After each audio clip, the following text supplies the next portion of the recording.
இன்றைக்கு நான் கொடுக்கிற இந்த வாக்குத்தத்த வசனம் முன்பாக இருக்கிற 2 வசனங்கள் அல்ல, அந்த பின்பாக வாசித்த அந்த 18வது வசனம். இது கர்த்தரின் பார்வைக்கு அற்ப காரியம். ஆமென். இஸ்ரவேல் ஜனங்கள், யூதா நாட்டு இராணுவங்கள் அப்படியே திகைத்து போய் நிற்கிற ஒரு சூழ்நிலை தான் இந்த சூழ்நிலை. மோவாப் நாட்டிற்கு விரோதமாக 3 ராஜாக்கள் சேர்ந்து, அம்மோனின் ராஜா, யூதாவின் ராஜா, இஸ்ரவேலின் ராஜா, இந்த 3 ராஜாக்களும் சேர்ந்து தங்களுடைய இராணுவத்தோடு சேர்ந்து ஒரே ஒரு ராஜாவுக்கு விரோதமாக அவர்கள் யுத்தத்திற்காய் போகிறார்கள். அந்த ராஜா மிகப்பெரிய பராக்கிரமசாலி. எதிர் முனையிலே இருந்து பார்க்கும்போது அவர்களுடைய இராணுவங்கள் கடற்கரை தண்ணீரை போல அப்படியே பெருகி இருக்கிறது, அவ்வளோ பெரிய கூட்டம்.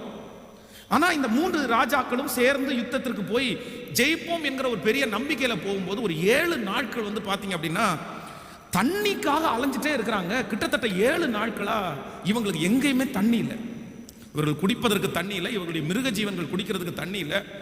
7 நாள் கண்டினியூவா தண்ணியை கண்டுபிடிக்காதனால இவர்களுக்குள்ளே ஒரு பெரிய சோர்வு வந்துருச்சு.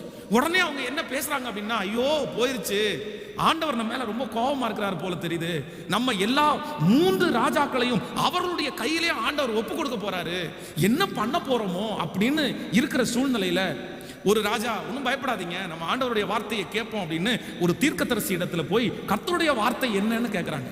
அப்பதான் ஆண்டவர் சொல்றாரு, இந்த பள்ளத்தாக்கு எங்கும் நீங்கள் வாய்க்கால்களை வெட்டுங்கள், காற்றையும் காண மாட்டீங்க, மழையையும் பார்க்க மாட்டீங்க, ஆனாலும் உங்கள் பள்ளத்தாக்குகள் எல்லாம் தண்ணீரால நிரப்பப்படும்.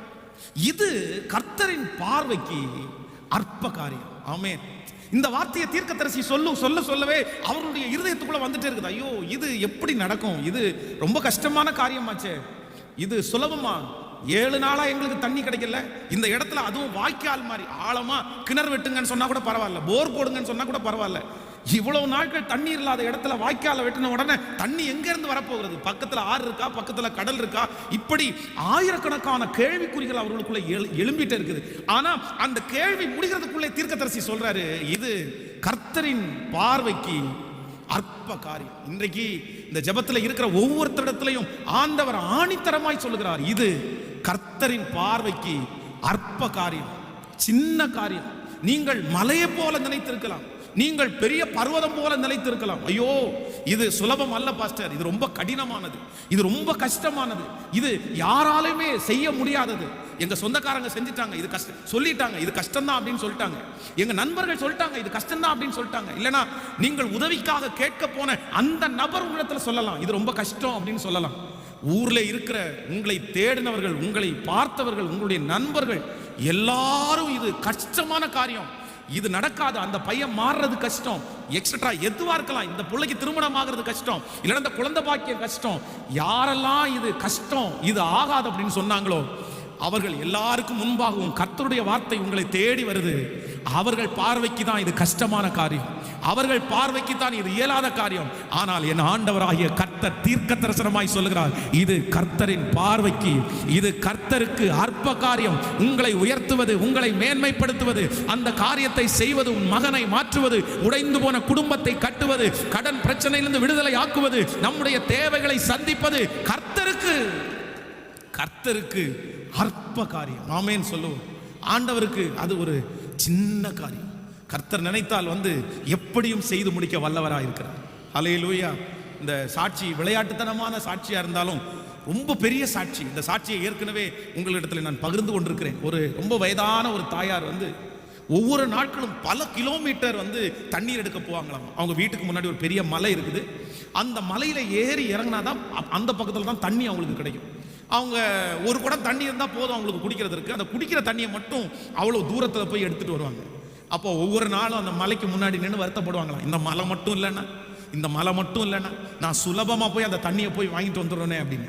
ஒரு நாள் இதே மாதிரி ஒரு கிராமத்தில் உள்ள ஒரு அம்மா சர்ச்சுக்கு போகும்போது உடனே அங்கே பாஸ்டர் பிரசங்கம் பண்ணார், சொன்னாராம்மா, உங்களுக்கு கடுகளவு விசுவாசம் இருந்தா இந்த மலையை பார்த்து பெயர்ந்து சமுத்திரத்தின் ஆழத்தில் தள்ளப்படு அப்படின்னு சொன்னா அது அப்படியே உங்களுக்கு கேட்கும் அப்படின்னு சொன்ன உடனே இந்த அம்மா சொல்லிச்சாமா, எனக்கு கடுகளவு விசுவாசம் இல்லை, எனக்கு நிறைய விசுவாசம் இருக்குது, நான் ஏன் அந்த மலையை பார்த்து சொல்லக்கூடாதுன்னு சொல்லி அடுத்த நாள் காலையிலிருந்து டெய்லி காலையில் தண்ணி எடுக்க போறதுக்கு முன்னாடி மலையை பார்த்து, நீ ஒழுங்கு மரியாதையா போயிருந்த இடத்துல இருந்து, ஏன்னா எங்க பாஸ்டர் சொல்லியிருக்கிறாரு, கர்த்தருடைய வார்த்தை சொல்லுது, உன்னை பார்த்து போன்னு சொன்னா நீ போவியாமாமே, நீ சீக்கிரமா போயிருன்னு டெய்லி சொல்லுவாங்களாம்.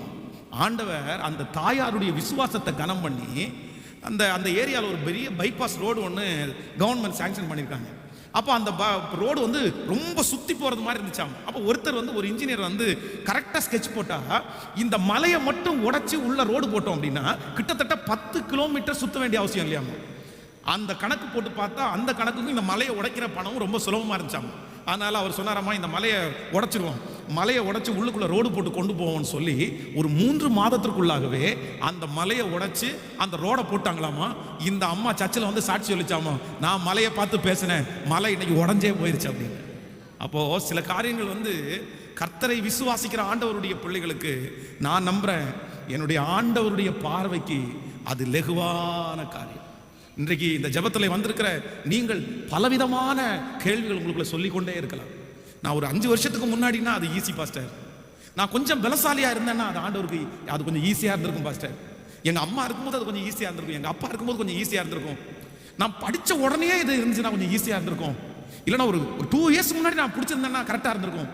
இப்படி உங்களுக்குள்ள அந்த காரியத்தை குறித்து நீங்க ஏதோ ஒன்றை சொல்லிக்கொண்டே இருக்கலாம். இது இருந்திருந்தாதான் ஈஸி, இது இருந்திருந்தாதான் ஈஸி, இது இருந்திருந்தாதான். ஆனா ஆண்டவரை பொறுத்த அளவில் சொல்றாரு, அன்றும் சரி இன்றும் சரி அவருக்கு அது அற்ப காரியம், அது லேசான காரியம். இன்றைக்கு நீங்கள் ஜெபித்து கொண்டு வந்திருக்கிற அந்த காரியத்தை கர்த்தருக்கு செய்வது லேசான காரியம். இந்த 21 நாட்களும் தேவ சமூகத்தில் நீங்கள் கர்த்தரிடத்தில் கேட்கிறது ஆண்டவருக்கு அது லேசான காரியம். கர்த்தருக்கு அது ஒரு பெரிய பொருட்டு அல்ல. பலன் உள்ளவனா இருந்தாலும் பலன் அற்றவனா இருந்தாலும் அவருக்கு ஒரு பெரிய பொருட்டே அல்ல. கையை மேல உயர்த்தி எல்லாரும் சொல்லுங்க, நான் நம்புற ஆண்டவரேன்னு சொல்லுங்க, நான் விசுவாசிக்கிற ஆண்டவரேன்னு சொல்லுங்க. இந்த வாக்குத்தத்தத்தை விசுவாசிக்கிறேன். கர்த்தராகிய ஆண்டவர் சொல்லுகிறார், எஸ், உன்னை உயர்த்துவது கர்த்தருக்கு லேசான காரியம். உங்கள் பிள்ளைகளை உயர்த்துறது கர்த்தருக்கு லேசான காரியம். நம்முடைய திருச்சபையை கர்த்தர் கட்டி தருவதற்கு அவருக்கு அது அற்ப காரியம். அந்த பணம் அவருக்கு அற்ப காரியம். அந்த தேவை அவருக்கு அற்ப காரியம், அவருக்கு அற்ப காரியம். ஆமென் சொல்லுங்கள். நீங்கள் மத்தேயு எழுதின சுவிசேஷத்தில் எடுத்துக்கொள்வீர்களே ஆனால், மத்தேயு எழுதின சுவிசேஷம் 17ஆம் அதிகாரத்தை எடுத்துக்கொள்ளலாம். மத்தேயு எழுதின சுவிசேஷம் 17ஆம் அதிகாரத்திலே 15வது வசனத்தை நம்ம வாசிக்க போகிறோம். 17ஆம் அதிகாரம், ஸ்தோத்திரம், 17ஆம் அதிகாரத்திலே 15வது வசனத்தை நாம் சேர்ந்து வாசிக்கலாம். ஆண்டவரே, என் மகனுக்கு இரங்கும், அவன் சந்திர ரோகியாய் கொடிய வேதனைப்படுகிறான், அடிக்கடி தீயிலும் அடிக்கடி ஜலத்திலும் விழுகிறான். அவனை உம்முடைய சீசரிடத்திற்கு கொண்டு வந்தேன், அவனை சொஸ்தமாக்க அவர்களால் கூடாமற் போயிற்று என்றான். இயேசு பிரதியுத்தரமாக, விசுவாசம் இல்லாத மாறுபாடான சன்னதியே, எதுவரைக்கும் உங்களோடு இருப்பேன், எதுவரைக்கும் உங்களிடத்தில் பொறுமையா இருப்பேன், அவனை என்னிடத்தில் கொண்டு வாருங்கள் என்றார். இயேசு பிசாசை அதட்டினார். உடனே அது அவனை விட்டு புறப்பட்டு அந்நேரமே அந்த இளைஞன் சொஸ்தமான. அப்பொழுது சீசர்கள் இயேசுவினிடத்தில் தனித்து வந்து அதை துரத்தி விட எங்களால் ஏன் கூடாமற் போயிற்று என்று கேட்டார். ஆமென் சொல்லுங்கள். வேதம் சொல்லுது, ஒரு வாலிப மகனுடைய தகப்பனார் அந்த வாலிப மகனை ஆண்டவரிடத்துல கொண்டு வந்து சொல்றாரு, இந்த பையனை பாருங்க ஆண்டவரே, இவனுக்குள்ள ஒரு பெரிய பிரச்சனை இருக்குது. அது இவனுக்குள்ள இருக்கிற பிசாசு சில நேரத்தில் தீயிலும் சில நேரத்தில் தண்ணீரிலும் இதை தள்ளி விடுது. சோ இவனை சுகமாக்குறதுக்கு ஒருவராலும் முடியல. கடைசியா உம்முடைய சீசரிடத்தில் நான் கொண்டு வந்தேன், அவர்களாலும் கூடாமற் போயிற்று. இப்ப என்ன பண்றதுன்னு தெரியல. உடனே வேதம் சொல்லுது, ஆண்டவர் தன்னிடத்தில் கொண்டு வர சொல்லி அந்த மகனுக்குள்ளே இருந்த அந்த வியாதியிலிருந்து கர்த்தர் பரிபூரணமான சுகத்தை கொடுத்தார். அப்போ நான் நம்புறேன், சில நேரத்தில் ஊழியக்காரங்களுக்கு கூட அது கடினமா இருக்கலாம். அது ஊழியக்காரங்களும் மனிதர்கள் தானே, நீங்கள் நம்பி இருக்கிற மனிதர்கள். நீ இந்த நபரிடத்துல போனா இந்த காரியம் நடக்கும். அதான் தன்னுடைய அந்த பிள்ளையினுடைய தகப்பன் நினைக்கிறார், இவரிடத்துல போனா இந்த சீடர்கள் ஜெபம் பண்ணா போதும், அவ்வளவுதான். ஆண்டவரோடு நடக்கிறவர்கள் தானே, அந்த சீடர்கள் எத்தனையோ அற்புதங்கள் அவர்கள் மூலமா நடக்குது, என் பிள்ளைக்கு அவங்க சுகம் கொடுக்க மாட்டாங்களா? அவன் நம்பி போன அவர்களால கூட முடியல. ஆனா வேதம் சொல்லுது, என் ஆண்டவர் அதை சுலபமா ஒரே அதட்டுல கர்த்தர் அவரை பெரிய அற்புதம் செய்து விடுதலையை கர்த்தர் தந்தார். அந்த தேவன் தான் இன்றைக்கு வாக்கு கொடுக்கிறார். நீங்க நம்பி இவங்களால ஆகும் அப்படின்னு போனவங்களாகவே அவர்களே உங்களை கைவிரிச்சிருந்தா கூட என் தேவனுக்கு அது அற்ப காரியம்னு கர்த்தர் சொல்றாரு. இது மட்டுமல்ல, நீங்கள் யோவான் சுவிசேஷத்தில் வாசிப்பீர்களே ஆனால் 6ஆம் அதிகாரத்தை எடுத்துக்கொள்ளலாம். யோவான் எழுதின சுவிசேஷம் 6ஆம் அதிகாரத்திலே ஸ்தோத்திரம். 6ஆம் அதிகாரம் 5வது வசனத்தை நம்ம வாசிக்கும் போது, 6ஆம் அதிகாரம் 5வது வசனத்தை வாசிக்கலாம். 6ஆம் அதிகாரம் 5வது வசனம். இயேசு தம்முடைய கண்களை ஏறெடுத்து பார்த்து திரளான ஜனங்கள் தம்மிடத்தில் வருகிறதை கண்டு பிலிப்புவை நோக்கி, இவர்கள் சாப்பிடத்தக்க அப்பங்களை எங்கே கொள்ளலாம் என்று கேட்டார். தாம் செய்ய போகிறதை அறிந்திருந்தும் அவனை சோதிக்கும்படி இப்படி கேட்டார். பிலிப்பு அவருக்கு பிரதியுத்தரமாக, இவர்களில் ஒருவனாகிலும் கொஞ்சம் கொஞ்சமாக எடுத்துக்கொண்டாலும் 200 பணத்திற்கு அப்பங்களும் இவர்களுக்கு போதாதே என்றார். அப்பொழுது அவனுடைய சீடரில் ஒருவனும் சீமோன் பேதுருவின் சகோதரனுமாகிய அந்திரேயா அவரை நோக்கி, இங்கே ஒரு பையன் இருக்கிறான், அவன் கையில் 5 வாற்கோதுமை அற்பங்களும் 2 மீன்களும் உண்டு, ஆகிலும் அவைகள் இத்தனை ஜனங்களுக்கு எம்மாத்திரம் என்றார். இயேசு ஜனங்களை உட்கார வையுங்கள் என்றார். அந்த இடம் மிகுதியான புல்லுள்ளதா இருந்தது. பந்தி இருந்த புருஷர்கள் ஏறக்குறைய 5000 பேர் இருந்தார்கள். இயேசு அந்த அப்பத்தை எடுத்து ஸ்தோத்திரம் பண்ணி சீசரிடத்தில் கொடுத்தார். சீசர்கள் பந்தி இருந்தவர்களுக்கு கொடுத்தார்கள். அப்படியே மீன்களையும் அவர் எடுத்து அவர்களுக்கு வேண்டியதை மட்டும் கொடுத்தார். அவர்கள் திருப்தி அடைந்த பின்பும் அவர் தம்முடைய சீசர்களை நோக்கி, ஒன்றும் சேதமாய் போகாதபடி மீதியான துணிக்கைகளை சேர்த்து வையுங்கள் என்றார். அந்தபடியே அவர்கள் சேர்த்த வாற்கோதுமை அப்பங்கள் 5 அவர்கள் சாப்பிட்டு மீதியான துணிக்கைகளே 12 கூடைகளை நிரப்பினார்கள். ஆமென் சொல்லுங்க. இங்க இந்த சம்பவம் நமக்கு தெரியும். ஆண்டவர் திரளான ஜனங்களை பார்த்து சொல்றாரு, பிலிப்போ பார்த்து சொல்றாரு, இவங்க ஏதாவது சாப்பிட்றதுக்கு இவங்களுக்கு கொடுக்க முடியுமா? அவன் சொன்னா, 200 பணத்திற்கு அதிகமான பணத்துக்கு வாங்கினா கூட இவங்க என்ன பண்ண திருப்தியா சாப்பிட முடியாதுப்பா. இவங்களுக்கு எப்படி சாப்பாடு கொடுக்க முடியும்? ஆனா ஆண்டவர் 5 அப்பத்தையும் 2 மீனையும் எடுத்து ஆசீர்வதித்து அவங்க எல்லாருக்கும் கொடுத்ததற்கு போக 12 கூட நிறைய ஆண்டவர் மிச்சம் எடுத்தார். அந்த சீடர்களுக்கு ஆண்டவர் என்ன காமிச்சார் அப்படின்னா, எத்தனை 1000 பேர் இருந்தாலும், நம்ம கையில் இருக்கிறது எவ்வளோ குறைவாக இருந்தாலும் ஆண்டவரால் செய்து முடிக்க முடியும். அவருக்கு அற்பமான காரியம் என்று அங்கே நிரூபித்த கர்த்தர் இன்றைக்கு நமக்கு திரும்பவும் வாக்கு கொடுக்கிறார். நான் அன்னைக்கு அப்படி செய்வேன், ஆனால் உன் வாழ்க்கையிலே அது தேவை எவ்வளோ பெரிதாக இருந்தாலும் எனக்கு செய்வது கர்த்தருக்கு அற்ப காரியம். ஆமென். இந்த இடத்துல லேசான காரியம் கூட இல்லை. என்ன காரியம்? அற்ப காரியம். அது நம்ம ஊர் பாஷை படிப்பானா வித்தியாசமாக சொல்லலாம். ரொம்ப அது ஒன்றும் இல்லை. கர்த்தர் பார்வைக்கு அது பெரிய விஷயமே இல்லை. ஆமென் சொல்லுவோம். இந்த வசனத்தை நான் தியானிக்கும் போது ஒரு 3 காரியங்களை ஆண்டவர் என்னுடைய இருதயத்திலே பேசினார். அப்படி என்றால், ஒரு மனிதனை ஆண்டவர் உயர்த்துவது, எப்படிப்பட்ட மனிதனை உயர்த்துவது ஆண்டவருக்கு அது பெரிய விஷயம் இல்லை அப்படின்னு ஒரு 3 காரியத்தை இன்னைக்கு வேகமாய் சொல்லி உங்களுக்காக ஜெபிக்க போறேன். முதலாவதாக 1 எடுத்துக்கொள்ளலாம். 1 கொரிந்தியர் எடுத்துக்கொள்ளலாம். 1 கொரிந்தியர் 1ஆம் அதிகாரத்திலே 27வது வசனத்தை நாம் வாசிக்க போகிறோம். 1 கொரிந்தியர் 1ஆம் அதிகாரம் 27வது வசனத்தை நாம் சேர்ந்து வாசிக்கலாமா? ஞானிகளை வெட்கப்படுத்தும்படி தேவன் உலகத்தில் பைத்தியமானவைகளை தெரிந்து கொண்டார், பலம் உள்ளவர்களை வெட்கப்படுத்தும்படி தேவன் உலகத்தில் பலவீனமானவைகளை தெரிந்து கொண்டார். நன்றாய் கவனிங்கள் ஆண்டவருடைய பிள்ளைகளே. ஆண்டவருக்கு எது கடினம் இல்லை, எது சுலபம், அதான் நம்மை உயர்த்துவது, நம்மை ஆசீர்வதிப்பது ஆண்டவருக்கு சுலபம்னு சொல்றாரு. ஆனாலும் ஒருவேளை நான் சொல்ல போகிற இந்த 3 கூட்டத்தில் ஏதோ ஒரு லிஸ்ட்ல நீங்க இருப்பீங்க. ஆனால் உங்களை உயர்த்துவது கர்த்தருக்கு பெரிய காரியம் இல்லை. இங்கே வேதம் மிக அழகாய் சொல்கிறது, ஞானிகளை வெட்கப்படுத்துவது, ஞானிகளை வெட்கப்படுத்தும்படி தேவன் உலகத்தில் பைத்தியமானவைகளை தெரிந்து கொண்டார். அப்படி என்றால் எதிர்மறையான சம்பந்தமே இல்லாத ஒரு நபரை கொண்டு ஒரு காரியத்தை செய்வது கர்த்தருக்கு லேசான காரியம். அது ஒரு பெரிய காரியமே இல்லை.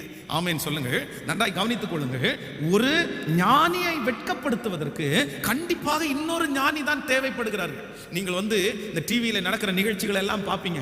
அந்த நிகழ்ச்சியில ஒருத்தர் ரொம்ப ஹைஜீனிக்கா யோசிப்பாரு, ஒரு ரொம்ப பிரில்லியண்டா இருப்பாரு. அப்போ அந்த மனுஷனோட போட்டியிடுவதற்கு அடுத்து உட்கார வைக்கிற மனுஷனை பார்த்தீங்கன்னா அதை விட ஒரு பிரில்லியண்டான மனுஷன். இந்த மனுஷனுக்கு உலகத்தை குறித்த பெரிய நாலேஜ் தெரியும்னா அந்த மனுஷனுக்கு இன்னும் பல நாலேஜ் தெரியும். அப்படிப்பட்ட மனிதர்களை கொண்டுதான் ஒருத்தருக்கு ஒருத்தர் போட்டியிடுவார்கள். ஆனா யாருமே ஒரு மனுஷனிடத்துல போட்டியிடும் போது அவரை விட இல்லைன்றால் அந்த காரியத்தை விட சம்பந்தமே இல்லாத ஒரு மனுஷனை கொண்டு போய் அந்த இடத்துல போட்டியிடுவதற்கு கூப்பிட மாட்டாங்க. ஆனா என்னுடைய ஆண்டவர் என்ன சொல்றார் அப்படின்னா, இன்றைக்கு இந்த ஜெபத்திலே கலந்து கொண்ட ஆண்டவருடைய பிள்ளைகளே, உங்களுக்கு ஆண்டவர் கொடுப்பேன் என்ற தரிசனம் வித்தியாசமானதா இருக்கலாம். நீங்க நினைக்கலாம் அதுக்கும் எனக்கும் சம்பந்தமே இல்லை, அதற்கும் எனக்கு சம்பந்தமே இல்லை, அந்த வீட்டுக்கும் எனக்கு சம்பந்தம் இல்லை, அந்த வேலைக்கும் எனக்கும் சம்பந்தம் இல்லை, அந்த குடும்பத்திற்கும் எனக்கும் சம்பந்தமே இல்லை. ஆனால் என் தேவனாகிய கர்த்தர் உங்களுக்கு அதை செய்யணும்னு நினைச்சார் அப்படின்னா, சம்பந்தமே உங்களுக்கு இல்லாவிட்டாலும் அந்த இடத்துல ஆண்டவர் உங்களை கொண்டு போய் நிற்க வைத்து உங்களை ஆசீர்வதிப்பது கர்த்தருக்கு லேசான காரியம். ஆமென் சொல்லுவோம். ஞானிகளை வெட்கப்படுத்தும்படியாய் உலகத்திலே பைத்தியங்களை தெரிந்து கொண்ட ஒரே ஒருத்தர் நம்முடைய ஆண்டவராகிய இயேசு கிறிஸ்து மட்டுமே. ஆமென் சொல்லுவோம். இந்த உலகத்திலே இருக்கிற ஒரு மனுஷனுடைய இன்டர்வியூல கூட இப்படி நடந்ததே இல்லை. அவர்கள் தங்களுடைய கம்பெனிக்கு ஆட்களை எடுக்கும் போது அந்த பொறுப்புகளை கொடுக்க வேண்டும் என்று நினைக்கிற மனிதர்களை தங்களுக்கு முன்பாய் கொண்டு வந்து நிறுத்தும் போது அநேக கேள்வி கேட்கிறார்கள். அந்த காரியம் உனக்கு தெரியுமா? அந்த காரியத்தை எப்படி பண்ணலாம் நீ அறிந்திருக்கிறையா? நீ என்ன படிச்சிருக்கிற? உன் சர்டிபிகேட் எல்லாம் கொடுக்க முடியுமா? உனக்கு என்ன எக்ஸ்பீரியன்ஸ் இருக்குது? எல்லாத்தையும் கேட்டுட்டு அந்த பொறுப்பை அவருடைய கையில கொடுப்பாங்க. இந்த பொறுப்புக்கும் இவருக்கும் சம்பந்தம் இருக்குது, இந்த பொறுப்புக்கும் இவருக்கும் நல்ல தொடர்பு இருக்குது, இவர் கண்டிப்பா பண்ணி முடிப்பாரு. ஆனா ஆண்டவர் உங்க கையில ஒரு பொறுப்பை கொடுப்பாரே ஆனால் உங்களிடத்துல அவர் இன்டர்வியூ எடுத்து நீ இதை செய்ய முடியுமா, நீ இது செய்வியா, இதுக்கு முன்னாடி உங்களுக்கு பழக்கம் இருக்கா, எதுவுமே கர்த்தர் கேட்க மாட்டாரு. உங்களுக்கு அதற்கும் உங்களுக்கும் சம்பந்தமே இல்லாவிட்டாலும் உங்களை அந்த பொறுப்பிலே கர்த்தர் வைப்பாரே ஆனால் அந்த பொறுப்பிலே உங்களை வெற்றி சிறக்க பண்ணி உங்களை தலை நிமிர பண்ணி சம்பந்தமே இல்லாத இடத்திலே கர்த்தர் உன்னை உயர்ந்தவனாய் உயர்ந்த மகளாய் உயர்ந்த மகனாய் மாற்றுவது என் ஆண்டவருக்கு லேசான காரியம் என்று நம்புறவர்கள் கரங்களை தட்டி, நான் நம்புறேன், இந்த கரங்களை தட்டும் போதே கர்த்தர் உங்களையும் உங்கள் பிள்ளைகளையும் சம்பந்தமே இல்லாமல், எனக்கும் இதற்கும் சம்பந்தமே இல்லையே, இந்த இடத்திற்கும் எனக்கும் சம்பந்தமே இல்லையே, கர்த்தர் உங்களை அங்கே கொண்டு போய் வைக்கிறது என் கர்த்தருக்கு லேசான காரியம். ஆமென் சொல்லலாம். சோ நம்பர் 1, முதலாவதாக என்னுடைய ஆண்டவருக்கு ஒரு மனுஷனை, எப்படிப்பட்ட மனுஷனை உயர்த்துறதற்கு லேசான காரியம் என்னன்னா, சம்பந்தமே இல்லாத ஒரு மனிதனை கொண்டு போய் உட்கார வச்சு ஆசீர்வதிப்பது என்னுடைய ஆண்டவருக்கு லேசான காரியம். நீங்கள் வேதத்திலே சீடர்களை குறித்து வாசிக்கும் போது வேதம் சொல்லுது, அவங்க பிரசங்கம் பண்ணிட்டு இருக்காங்க, அவங்க பிரசங்கத்திலே தடுமாற்றம் இல்லை, அவர்களுடைய வார்த்தை பிரகோகமாய் வந்து கொண்டே இருக்கிறது, அவருடைய வார்த்தை நிறைய பேருடைய காயங்களை கட்டுகிறது, நிறைய பேரை ஆற்றுது, நிறைய பேரை ரட்சிப்புக்குள்ள நடத்துது. சுற்றி இருக்கிற நிறைய பேர் பார்த்து, ஐயோ இவங்க நம்ம கூட பிறந்தவங்கல்ல, இவனுக்கு படிப்பறிவு இல்லாதவன் தானே, இவனுக்கு எந்த நாலேஜும் இல்லைல்ல, பேசுறதுக்கு கூச்சப்படுற ஆளு. அவர்கள் பேசின வார்த்தையை குறித்து சுற்றி இருந்தவர்கள் ஆச்சரியப்பட்டார்கள். காரணம் என்ன அப்படின்னா, சாதாரணமான மீன் பிடிக்கிற ஜனங்களை, மீன் பிடிக்கிற மனிதர்களை கர்த்தர் கொண்டு போய் இந்த உலகத்தில் இருக்கிற லட்சக்கணக்கான மனிதர்களை பிடிக்கிறவர்களாய் என் தேவன் அபிஷேகம் பண்ணி வைத்தார். அந்த தேவனாகிய கர்த்தர் அந்த சீடர்களை அப்படி நடத்தின கர்த்தர், அவர்கள் ஊழியத்தின் நிமித்தம் லட்சங்களை ஆயத்தப்படுத்தின அந்த தேவன் தான் இன்று நமக்கும் வாக்கு கொடுக்கிறார். ஞானிகளை வெட்கப்படுத்துவதற்கு பைத்தியமாகிய நம்மை கர்த்தர் தெரிந்து கொண்டார். ஆமென் சொல்லுங்கள். இந்த ஜெபத்தில் இருக்கிற நீங்கள், இந்த ஜெபத்தில் இருக்கிற உங்களுடைய பிள்ளைகள், நான் நம்புறேன் ஆண்டவர் உங்களை எங்க கொண்டு போய் நிற்க வைக்கிறார் அப்படின்னா, வெகு சீக்கிரத்திலே உங்களுக்கும் உங்கள் அந்த காரியத்திற்கும் சம்பந்தமே இல்லாத இடத்திலே கர்த்தர் உங்களை கொண்டு போய் நிற்க. ஆமென் சொல்லுங்கள். விசுவாசிங்க. நான் இந்த பலிபீடத்தில் விசுவாசிக்கேன். எனக்கு சம்பந்தமே இல்லாத, என் படிப்புக்கு சம்பந்தமே இல்லாத, என் திறமைகளுக்கு சம்பந்தமே இல்லாத, என் தகப்பனார் தாய்க்கு சம்பந்தமே இல்லாத ஒரு இடத்துல கர்த்தர் என்னை கொண்டு போய் நிற்க வைக்கிறதற்கு என் ஆண்டவருக்கு லேசான காரியம்.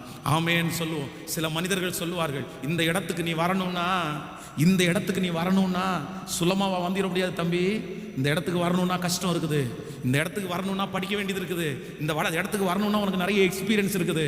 ஆனால் என் ஆண்டவர் இன்னைக்கு உங்களை பார்த்து சொல்றாரு, இல்லை இல்லை, கர்த்தர் நினைச்சாருன்னா ஒரு எக்ஸ்பீரியன்ஸ் கூட இல்லாமல் அந்த இடத்துல ஆண்டவர் உங்களை கொண்டு போய் உட்கார வைக்கிறது மட்டுமல்ல, வெற்றி அடைய செய்வதற்கும் கர்த்தரால முடியும். எத்தனை பேர் ஆமோதிக்கிறீர்கள்? கைகளை அசைத்து ஒரு ஹல்லேலூயா சொல்லுங்க. கடந்த நாட்களில் ஒரு தேவனுடைய ஊழியர் எனக்கு அவர் ஃபோன் பண்ணிட்டு அவர் நம்முடைய ஆன்லைனுடைய அந்த காரியங்கள் எல்லாம் பார்த்துட்டு எங்கிட்ட சொன்னார், பாஸ்டர் உங்கள் பேர் என்னன்னு ஃபஸ்ட்டு கேட்டார். நான் என்னுடைய பேரை சொன்னேன். அப்போது உடனே அவர் கேட்டார், ஒரு குறிப்பிட்ட ஒரு நல்ல வயது முதிர்ந்த ஒரு பாஸ்டரை, அவருடைய பேரை சொல்லி என்கிட்ட சொன்னார், இந்த பாஸ்டரை உங்களுக்கு எவ்வளோ தெரியும்னு கேட்டார். எவ்வளோ தெரியும் அப்படின்னு கேட்ட உடனே நான் அவங்கள்ட்ட சொன்னேன், பாஸ்டர் எனக்கு அவங்கள தெரியும், ஆனால் அவங்களுக்கு என்ன தெரியுமா என்னன்னு எனக்கு தெரில அப்படின்னு. உடனே அவர் கன்ஃபார்ம் பண்ணிட்டார் போல, நான் அவர் பையன் இல்லை அப்படின்னு. அவர் கேட்கும்போது அவருடைய பையனா நான் இருக்கணும்னு நினச்சி தான் கேட்டிருக்காரு. நான் சொன்ன உடனே, சரி உங்கள் அப்பாவுடைய பேர் என்ன அப்படின்னு கேட்டார். உடனே நான் எங்கள் அப்பாவுடைய பேர் வல்சலம் அப்படின்னு சொன்னேன். கேள்விப்படாத பேராக இருக்கே அப்படின்னு சொன்னார். ஆமாம், எங்கள் அப்பா யாருக்கும் தெரியாதவர் தான் அப்படின்னு சொன்னேன். உடனே அவர் சொன்னார், இல்லை நீங்கள் பாஸ்டருடைய பையன் தானே அப்படின்னு கேட்டார். இல்லை இல்லை இல்லை, எங்கள் அப்பா பாஸ்டர்லாம் கிடையாது, எங்கள் அப்பா சாதாரணமான ஒரு விவசாயி, சாதாரணமானவர் தான் பாஸ்டர், நான் பாஸ்டருடைய பையன் கிடையாது. இல்லை இல்லை, நான் உங்களுடைய ஊழியத்தை பார்த்து நீங்கள் ஏதோ இந்த மாதிரி ஒரு முக்கியமான சில பாஸ்டர்ஸை ஞாபகம் வச்சு இவங்களுடைய பையனாக இருக்குமோ அப்படின்னு நான் நினச்சேன் அப்படின்னு சொன்னார். அப்போது நான் என்ன யோசித்தேன் அப்படின்னா, நம்முடைய தேவன் என்னுடைய குடும்பத்திற்கும் ஊழியத்திற்கும் எந்த விதமான சம்பந்தமும் இல்லை. என் குடும்பத்திலே என் வம்சத்திலே ஒரே ஒரு ஊழியக்காரன் இன்னைக்கு நான் மட்டும்தான் இருக்கிறேன். ஆனால் ஆண்டவர் சம்பந்தமே இல்லாத ஒரு இடத்துலேருந்து கொண்டு இன்றைக்கு இந்த ஊழியத்திலே என்னை நடத்துவது கர்த்தருக்கு அது லேசான காரியம்.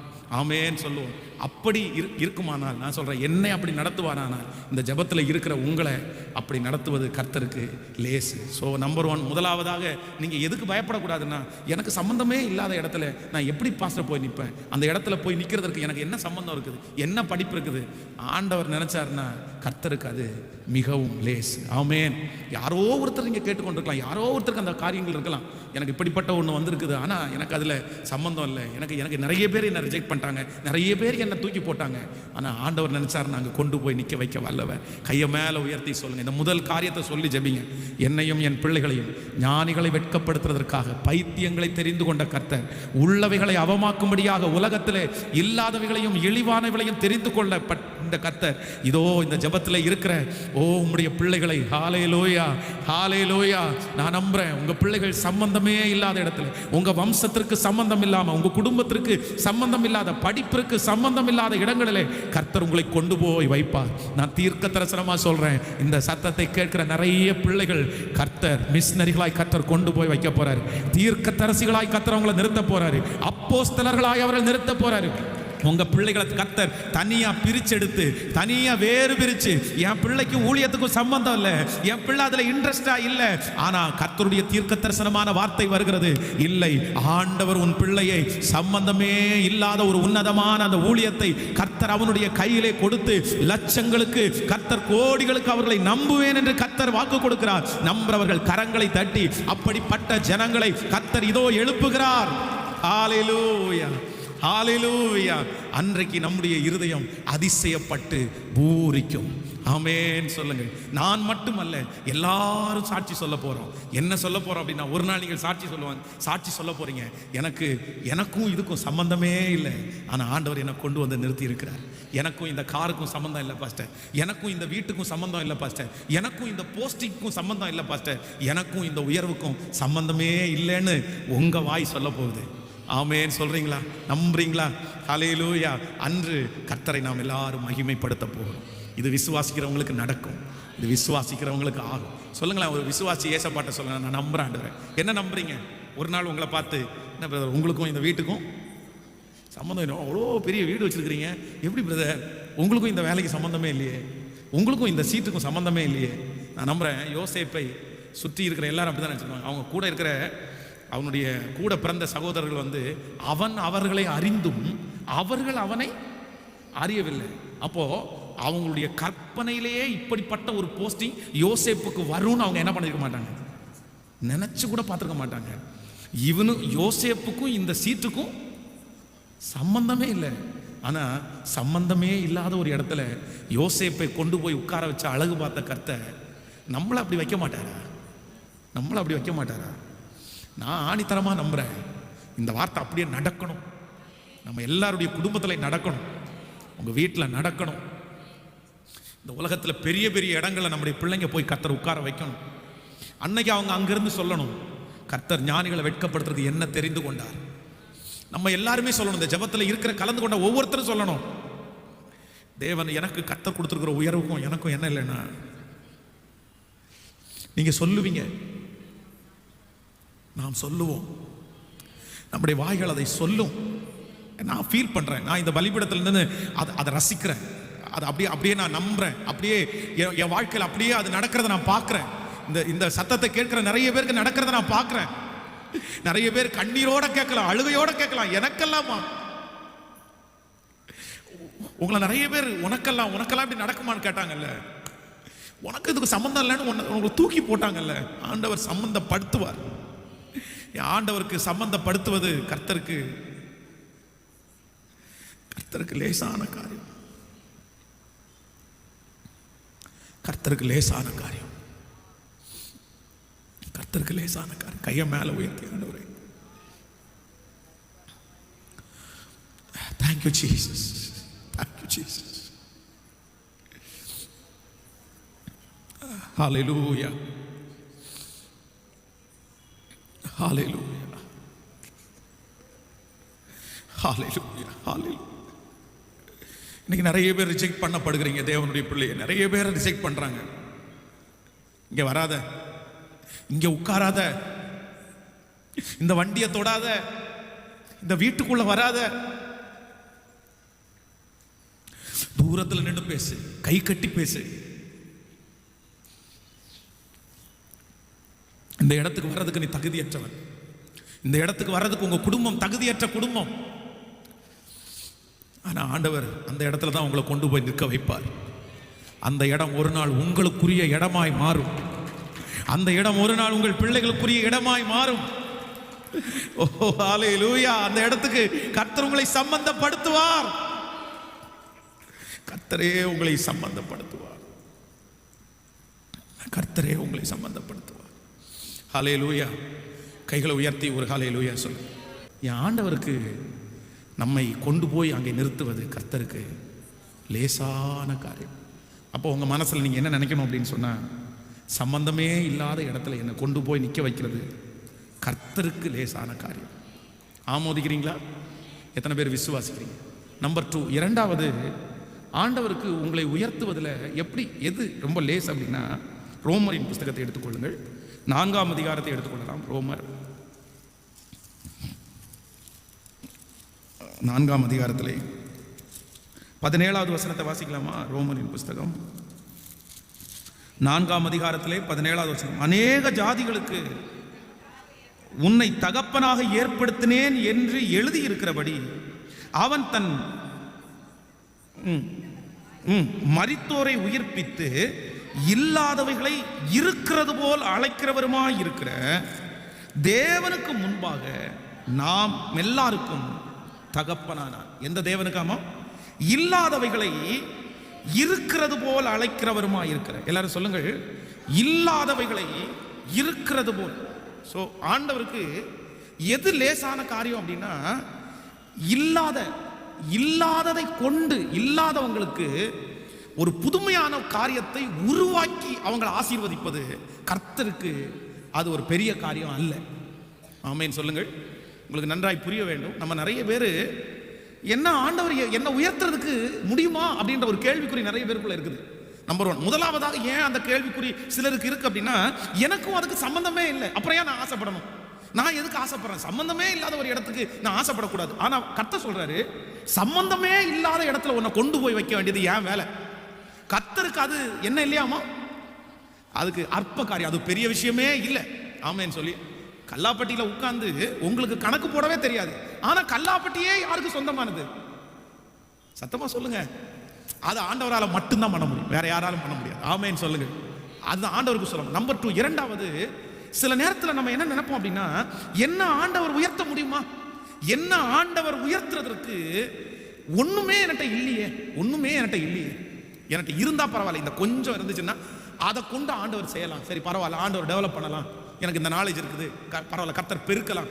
என்கிட்ட தான் என்ன இல்லையே, என்கிட்ட தான் அப்பம் இல்லையே, என்கிட்ட தான் மீன் இல்லையே. ஆனா இந்த இடத்துல வேதம் சொல்லுகிறது, இல்லாதவைகளை இருக்கிறது போல் அழைக்கிற கர்த்தர். என் ஆண்டவர் நினைச்சாருன்னா இருக்கிறத கொண்டும் உங்களை உயர்த்த முடியும், இல்லாத கொடுத்தும் கர்த்தர் உங்களை ஆசீர்வதிக்கிறதுக்கு கர்த்தருக்கு முடியும். ஆமேன்னு சொல்லுங்கள். நீங்க நினைக்கலாம், எனக்கு அவங்க மாதிரி இல்லையே, இருந்தா பரவாயில்ல, கொஞ்சம் இருந்தா கூட அதை வச்சு நான் டெவலப் பண்ணிடுவேன்.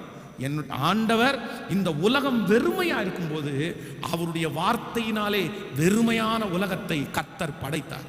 இந்த ஜெபத்தில் இருக்கிற உங்களுக்கும் எனக்கும் ஆண்டவர் வாக்கு கொடுக்கிறாரு, நீங்க இல்லை அப்படின்னு வந்துட்டு இனி உருவாக்க முடியாது. இனி உருவாக்க முடியாது. என்கிட்ட இல்லை. தேவன் நினைத்தாரே ஆனால் அதை உங்களுக்குள்ளேயே கர்த்தர் ஏற்பாடு செய்வார். கர்த்தரே உருவாக்குவார். ஆமென் சொல்லுங்க.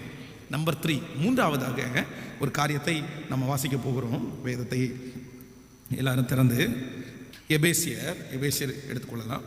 2ஆம் அதிகாரத்திலே 8வது வசனத்தை வாசிக்க போகிறோம். எபேசியர் 2வது அதிகாரம் 8வது வசனம்.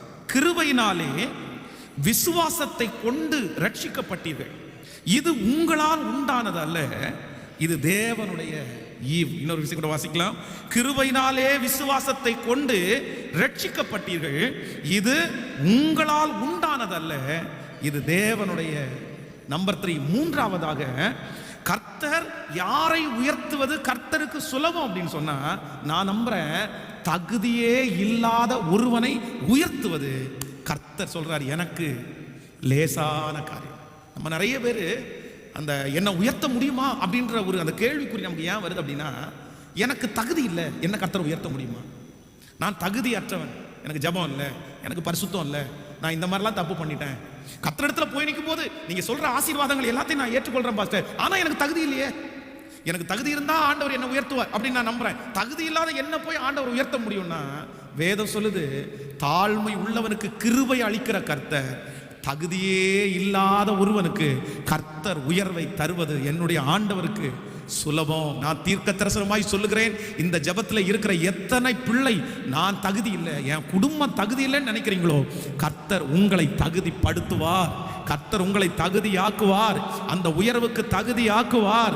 நீங்கள் தகுதி இல்லை இல்லை இல்லைன்னு சொல்லும் போதுதான் ஆண்டவருடைய ஈவு, ஆண்டவருடைய தகுதி உங்க மேல வைக்கப்படும் போது அந்த தகுதியை கர்த்தர் தருவார். இளைய குமாரன் தன்னுடைய தகப்பனாரிடத்தில் வந்து சொல்கிறான், தகப்பனே உமக்கு விரோதமாகவும் பரத்திற்கு விரோதமாகவும் நான் பாவம் செய்தேன், இனி உம்முடைய பிள்ளை என்று சொல்லுகிறதற்கு நான் என்ன இல்லைன்னா தகுதி இல்லை, அதனால இங்கே இருக்கிற வேலைக்காரர்கள் ஒருவனாக என்னை வைத்துக்கொள்ளும். உங்க பிள்ளையா இருந்தா பரவாயில்ல, நான் அந்த தகுதியை இழந்துட்டேன், இனி அந்த பிள்ளையினுடைய இடத்துல என்ன வைக்கணும்னு நான் விரும்பல ஆண்டவரே, எனக்கு அது தூரமா இருக்குது, என்னை எப்படி வைப்பீங்க?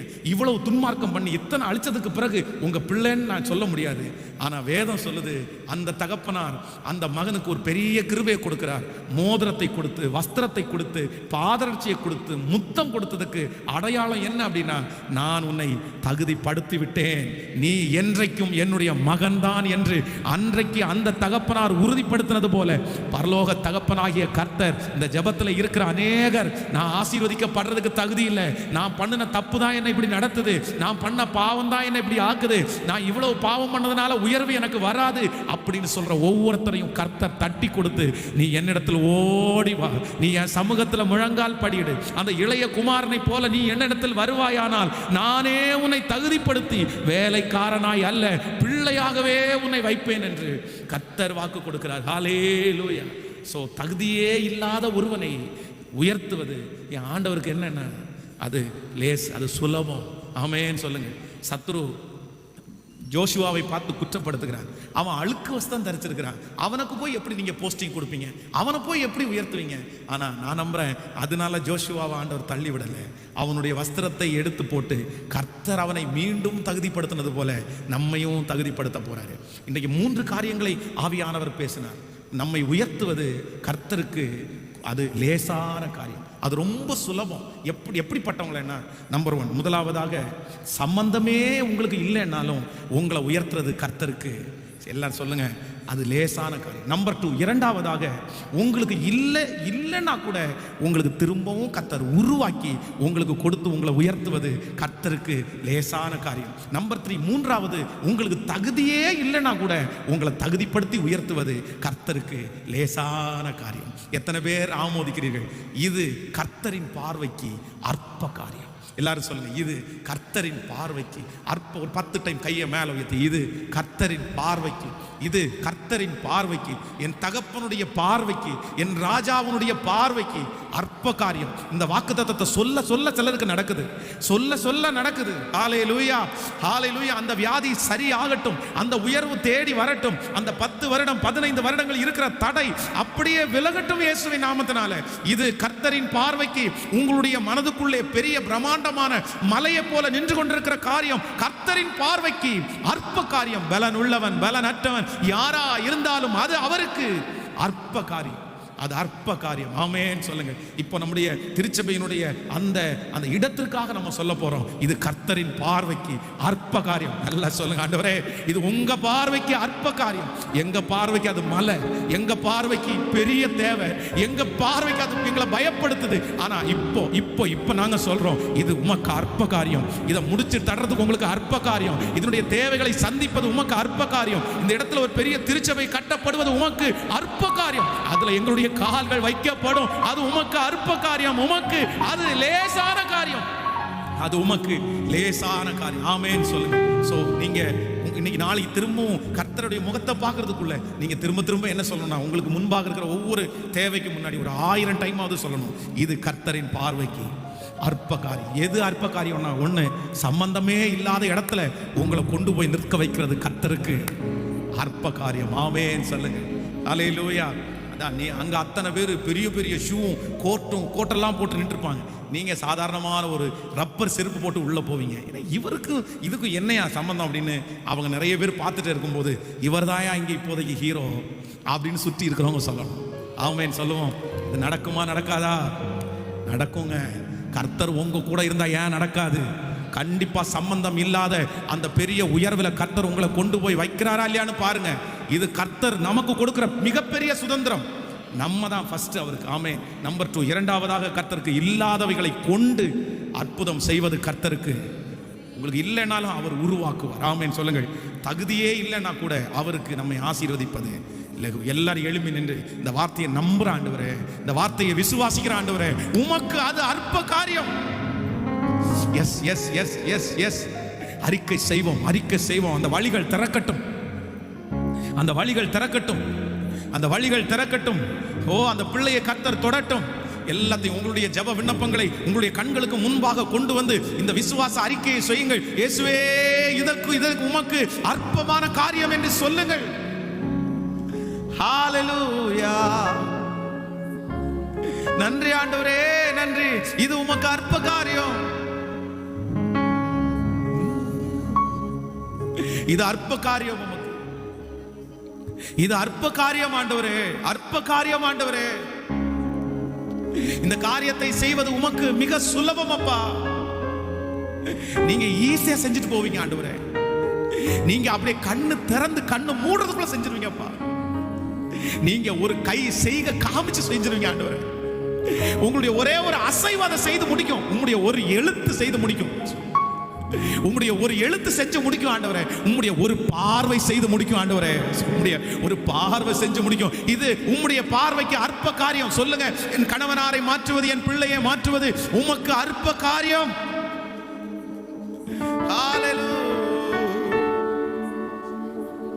நன்றி ஆண்டவரே, நன்றி. இது அற்ப காரியம், இது அற்ப காரியம். உமக்கு இது லேசான காரியம். நாங்க நம்புறோம், நாங்க நம்புறோம், நாங்க நம்புறோம்.